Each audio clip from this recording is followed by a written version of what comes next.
Welcome to home foods channel. இன்றைக்கி நம்ம சேனலில் ரொம்பவே சூப்பரான ஸ்பைசியான மட்டன் சுக்கா வறுவல் செய்ய போகிறோம். வாங்க எப்படி செய்யலான்னு பார்க்கலாம். மட்டன் சுக்கா செய்கிறதுக்கு நான் 1/2 கிலோ மட்டன் எடுத்து க்ளீன் பண்ணி வச்சுருக்கேன். அதை வேக வச்சுக்கலாம். அடுப்பில் ஒரு குக்கர் வச்சு ஒரு 3 ஸ்பூன் அளவுக்கு எண்ணெய் ஊற்றிக்கலாம். எண்ணெய் சூடாயிருச்சு. இப்போ க்ளீன் பண்ணி வச்சுருக்க மட்டனை இதில் சேர்த்து வதக்கிக்கலாம்.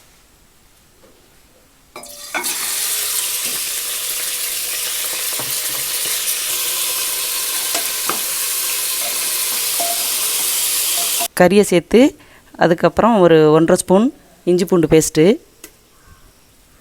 ஒரு 1/2 ஸ்பூன் மஞ்சத்தூள், 1/2 ஸ்பூன் மிளகாய்த்தூள், தனி மிளகாய்த்தூள், அதுக்கு கொஞ்சமாக உப்பு, இது எல்லாத்தையும் சேர்த்து நல்லா கிளறி விட்டு கொஞ்சமாக தண்ணி வச்சு ஒரு 5 விசில் வர்ற வரைக்கும் வைக்கணும். அதை வச்சிடலாம். மட்டனில் தண்ணி விடும், அதுக்காக கொஞ்சமாக தண்ணி ஊற்றி மூடி வச்சிடலாம். குக்கரை மூடி வச்சாச்சு. ஒரு 5 விசில் வரட்டும். அப்போ தான் கறி நல்லா வேகும். 5 விசில் வரட்டும். கறி வெந்துக்கிட்டு இருக்கட்டும். இப்போ அதுக்கு தேவையான மசாலாலாம் ரெடி பண்ணிக்கலாம். அதுக்கு அடுப்பில் ஒரு பாத்திரத்தை வச்சு ஒரு 5 காஞ்ச மிளகாய், 1 ஸ்பூன் மல்லி, 1 ஸ்பூன் மிளகு, 1/2 ஸ்பூன் சோம்பு, ஒரு 5 கிராம்பு, ஒரு சின்ன துண்டு பட்டை, 1 ஸ்பூன் ஜீரகம், இதெல்லாம் சேர்த்து கரிகிராமல் அடுப்பை சிம்மில் வச்சு லேசாக வறுத்துக்கணும். அதை வறுத்துக்கலாம்.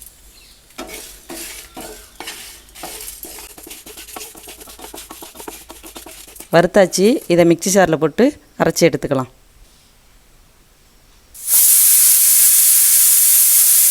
அஞ்சு விசில் இப்போ வெயிட்டெல்லாம் விழுந்துருச்சு. இதை திறந்து பார்த்துடலாம்.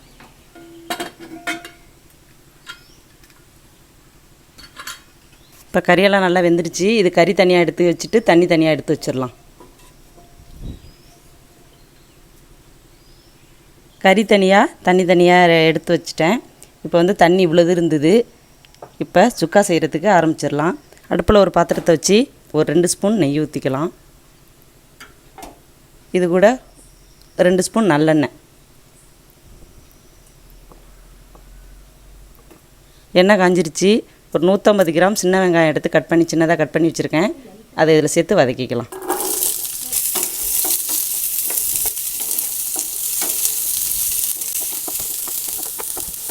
வெங்காயம் நல்லா வதங்கிருச்சு. இப்போ இது கூட ஒரு கொத்து கருவேப்பிலை, 1 ஸ்பூன் இஞ்சி பூண்டு பேஸ்ட்டு சேர்த்து இந்த பச்சை வாசனை போகிற வரைக்கும் வதக்கிக்கலாம்.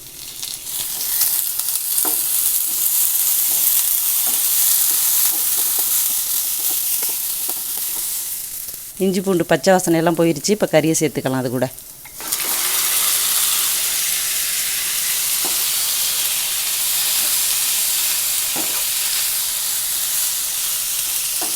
அரைச்சி வச்ச மசாலாவை இதில் சேர்த்து நல்லா வதக்கிக்கலாம்.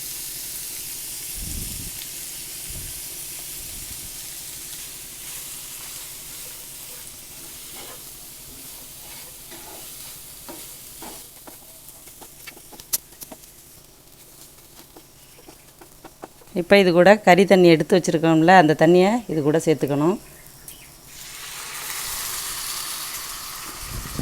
கறி வேக வைக்கும்போது தண்ணி நிறையா வச்சிடக்கூடாது. கறியிலையும் தண்ணி விடும். அதனால் கம்மியாக தண்ணி வச்சு வைக்கணும். அப்போ தான், இல்லைன்னா குழம்பு மாதிரி ஆகிடும். இல்லை கொஞ்சமாக தண்ணி வச்சு இது மாதிரி எடுத்து வச்சுருந்து தனியாக ஊற்றணும். இப்போ இதுக்கு தேவையான உப்பு கொஞ்சமாக போட்டுக்கலாம். ஏற்கனவே கறியில் உப்பு போட்டிருக்கேன். இப்போ இதுக்கு கொஞ்சமாக உப்பு போட்டுக்கலாம்.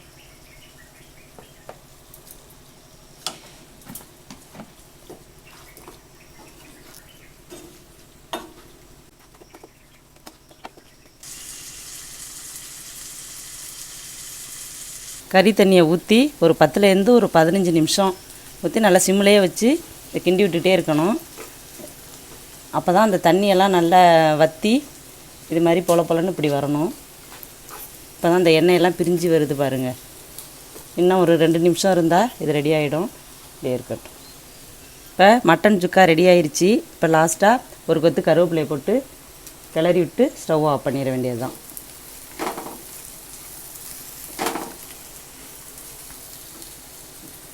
ரொம்பவே ஸ்பைசியான மட்டன் சுக்கா ரெடி ஆகிடுச்சு. ரச சாதத்து கூட சேர்த்து சாப்பிடும்போது ரொம்பவே அட்டகாசமாக இருக்கும். கண்டிப்பாக ட்ரை பண்ணி பாருங்கள். செஞ்சு பார்த்துட்டு எப்படி இருக்குன்னு வீடியோக்கு கீழே உள்ள கமெண்ட் பாக்ஸில் கமெண்ட் பண்ணுங்கள். இந்த வீடியோ உங்களுக்கு பிடிச்சிருந்துச்சுன்னா நம்ம ஹோம் ஃபுட்ஸ் சேனலை சப்ஸ்கிரைப் பண்ணுங்கள். மறக்காமல் பக்கத்தில் உள்ள பெல் பட்டனை ப்ரெஸ் பண்ணிவிடுங்க. மீண்டும் இன்னொரு சுவையான சமையலோடு உங்களை சந்திக்கிறோம். தேங்க்யூ.